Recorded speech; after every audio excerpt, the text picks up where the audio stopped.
Bienvenue à toi sur cette canalisation, on va aller voir ce qui bouge pour toi. Canalisation très rapide, mais toutefois intéressante, je pense. Voilà, je vais mettre ça comme ça. Alors, ce qui bouge pour toi, on va commencer par le tarot. Ce qui bouge pour toi.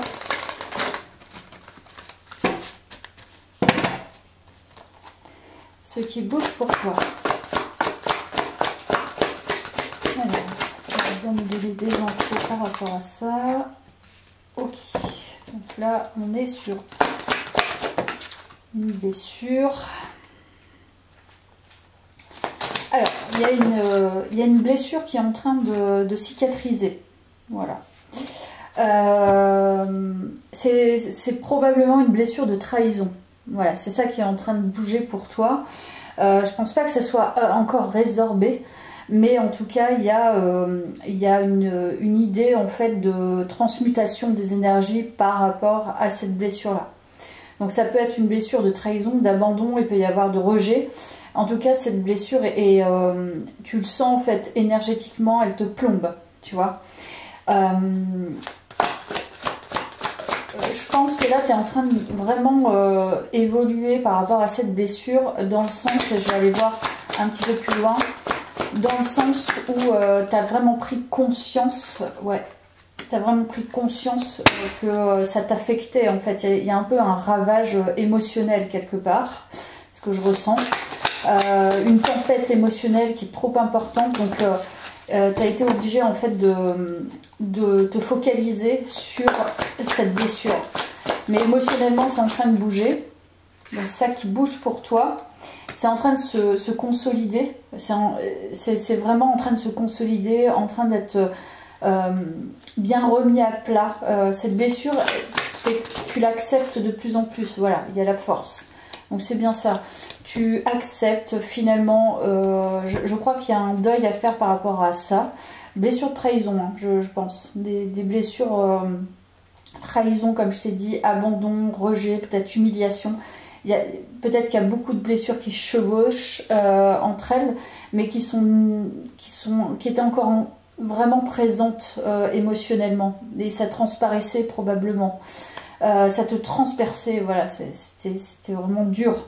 Tu en fais une force actuellement parce que il y a cette acceptation. Donc le fait de transcender ces énergies, d'aller au plus profond de toi-même et d'aller retirer justement de la force par rapport à ces blessures, te permet de gagner en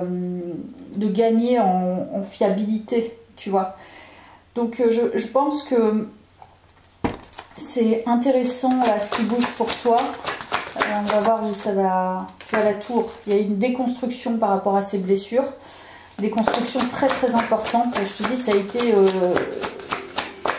été douloureux, c'est un tremblement quoi. C'est à partir du moment où tu as pris conscience, ouais, il y a un déblocage parce qu'il y a le pendu à l'envers. Donc là, il y a un gros déblocage qui se fait en fait par rapport à des blessures. Gros déblocage, ok. Alors ce qui pourrait être intéressant, ça serait de l'écrire, tu vois, de l'extraire en fait de soi, peut-être de se féliciter, de voir à quel point voilà ça a été peut-être cette turbulence a été vraiment importante, parce que là on sent vraiment que ça a été des blessures qui ont perduré, tu vois, qui sont inscrites dans ton corps. Donc ce serait bien de les extraire aussi du corps. Après tu peux utiliser tout type de soins aussi, mais l'idée c'est vraiment de le poser, voilà, poser ce déblocage. Enfin j'ai réussi à débloquer ça. Voilà, je sens que c'est sorti de moi, que cette énergie elle a été plombante et là ça commence à partir, tu vois. Donc là c'est très intéressant. Ce qui bouge pour toi.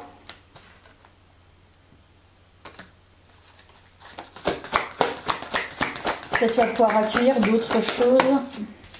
On va voir. Voilà, il y a la connaissance de soi. C'est-à-dire que tu t'as compris qu'il fallait justement creuser à l'intérieur de ces blessures pour pouvoir apprendre à en retirer finalement le meilleur. Et c'est ce que tu fais. Voilà, il y a la violence. Ça a été très très dur, très violent, très très douloureux, hein, je te l'ai dit. Donc c'est ça qui bouge pour toi. Peut-être accepter aussi que ça a été très dur. C'est pas toujours le cas. Des fois on minimise, on est un peu dans le déni. Et là pour le coup c'est d'accepter cette violence-là. Ça a été trop violent au niveau du cœur, au niveau de l'âme. Là il y a une sagesse qui va se mettre en place, une connaissance de soi approfondie par rapport à ça. Et voilà, il y a la justice, donc il y a un équilibre qui se crée. C'est peut-être un équilibre divin, un équilibre karmique, c'est ça qui bouge pour toi. Mais là, c'est grâce à toi, hein. Et c'est grâce au fait que tu bouges aussi. Donc, tu as peut-être eu aussi des synchronicités, des choses qui t'ont aidé à guérir ces blessures. Et je crois qu'il y a une réconciliation de soi-même avec soi-même, réconciliation de son cœur. Ok, donc là, c'est intéressant, je pense, pour toi de savoir que oui, ça a été violent, mais c'est pas définitif. Les blessures ne sont pas définitives, elles peuvent au moins se penser avec une meilleure connaissance de soi et une acceptation, et c'est pas évident parce qu'il faut aller creuser, il faut aller déterrer un petit peu tout ça. En tout cas, il y a un état de conscience qui est plus accru. Je pense que la justice divine a été à l'œuvre, c'est-à-dire qu'on t'a aidé, on t'a poussé en fait à aller chercher ces blessures, pouvoir les guérir. Et je crois qu'il y a de soi à soi, on n'est plus son propre ennemi, on est son propre ami maintenant. Je crois qu'il y a de ça.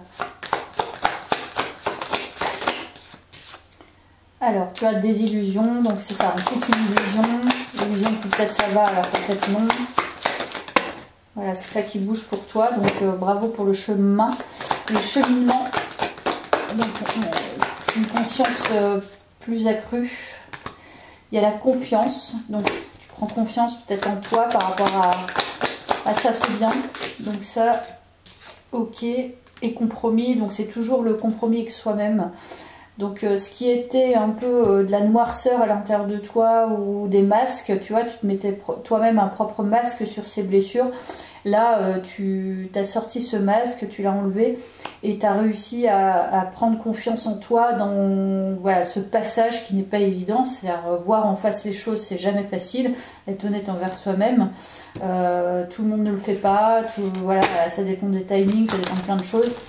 Et là, je crois que c'est ça qui est à l'œuvre pour toi.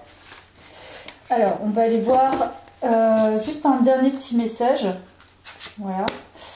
Crée aujourd'hui ton futur. Donc là, c'est bien parce qu'on part sur quelque chose, une idée neuve. Voici des rituels puissants à pratiquer dans ton lit chaque soir. Revis les moments précieux de ta journée avec une gratitude profonde. Pense à ta journée de demain et exprime le désir qu'elle soit la plus merveilleuse de ta vie. À ton réveil et avant de te lever, affirme ton intention pour la journée et ressens une gratitude profonde, comme si tu avais déjà reçu toutes les bénédictions à venir. Donc là, on repart sur une création, créer son futur avec une nouvelle pensée, une nouvelle idée, et pas à partir de ses blessures, de ses manques et de ses peurs et de ses angoisses, mais plutôt à partir d'une envie, en fait, une envie de créer quelque chose de nouveau dans sa vie, avec du désir, de l'envie, de la gratitude, d'aimer la vie un petit peu plus. Voilà, à bientôt, merci.